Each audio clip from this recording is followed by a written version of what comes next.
తెలంగాణ రాజకీయాలలో టెన్షన్ వాతావరణం మొదలైందని చెప్పుకోవచ్చా?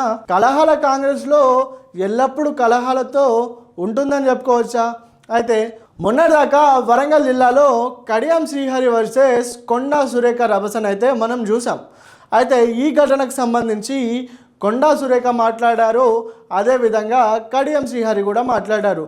అయితే ఇప్పట్లో ఈ వర్గపోరు తగ్గేదే లేదంటూ కొనసాగుతున్న వేళ అటు మొన్న చూసుకుంటే తుంగతుర్తి నియోజకవర్గంలో మందుల శామ్యుల్ వర్సెస్ చామల కిరణ్ కుమార్ రెడ్డికి సంబంధించిన వర్గపోరును కూడా మనం చూసాం.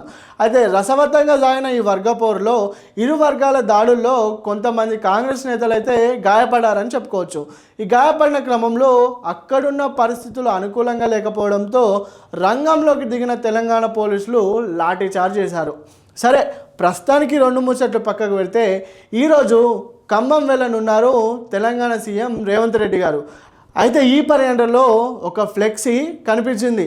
ఆ కనిపించిన క్రమంలో ఈ ఫ్లెక్సీ తెలంగాణ రాజకీయాల్లో కొత్త కాంట్రవర్సీనే క్రియేట్ చేసిందని చెప్పుకోవచ్చు. అదేంటంటే అక్కడున్న స్థానిక కాంగ్రెస్ నేతలు ఆంధ్రప్రదేశ్ మాజీ సీఎం అయిన వైఎస్ జగన్ ఫోటోలను కూడా కాంగ్రెస్ ఫ్లెక్సీలతో కలిపివేశారు. అయితే దీనికి సంబంధించిన ఈ ఫ్లెక్సీ ఫోటోలు సోషల్ మీడియాలో తెగ వైరల్ అయిపోతున్నాయి. అయితే ప్రస్తుతానికి ఈ కొండా సురేఖ కడియం శ్రీహరి కాంట్రవర్సీ, అలాగే ఎంపీ చామల కిరణ్ కుమార్ రెడ్డి మందుల శామ్యుల్ వర్గపోరు, వీటన్నిటిపైన తెలంగాణ భవన్లో మీనాక్షి నటరాజన్ గారు వీటన్నిటిపైన గట్టిగానే మాట్లాడతారేమో ఈరోజు. అయితే తెలంగాణ భవన్ వద్ద ప్రస్తుతానికి కొంచెం టెన్షన్ వాతావరణమే మొదలైందని చెప్పుకోవచ్చు. అయితే అటు కడియం శ్రీహరి కొండా సురేఖ, మరి అటు మందుల శామ్యుల్ కిరణ్ కుమార్ రెడ్డి, ఇది కాకుండా ఇప్పుడు ఖమ్మంలో వెలుగులోకి వచ్చిన ఈ ఫ్లెక్సీ కాంట్రవర్సీ. అసలు ఏం జరుగుతుంది కాంగ్రెస్లో? నిజంగా కాంగ్రెస్ ఆంధ్రప్రదేశ్ సీఎంకి సపోర్ట్ చేస్తుందా లేదా అనేది పక్కకు పెడితే, కాంగ్రెస్లో ఉన్న కాంగ్రెస్ నేతలు కానీ, ఎమ్మెల్యేలు కానీ, ఎంపీలు కానీ యూనిట్గా ఉన్నట్లే కనిపించట్లేదని కొంతమంది ఈ విషయాలపై ఉన్నత వర్గాల్లో కొత్త చర్చలు మొదలయ్యాయనే చెప్పొచ్చు. ప్రస్తుతానికైతే మీనాక్షి నటరాజన్ గారు వీటన్నిటిపైన ఏ విధమైన చర్చ కొనసాగిస్తారు, ఏ విధంగా వెళ్తుంది, మరి ఈ వర్గపోరులు, ఈ కాంట్రవర్సీలన్నీ కథ కంచికి మారుతాయా? ఈ కాంట్రవర్సీ ముగుస్తుందా?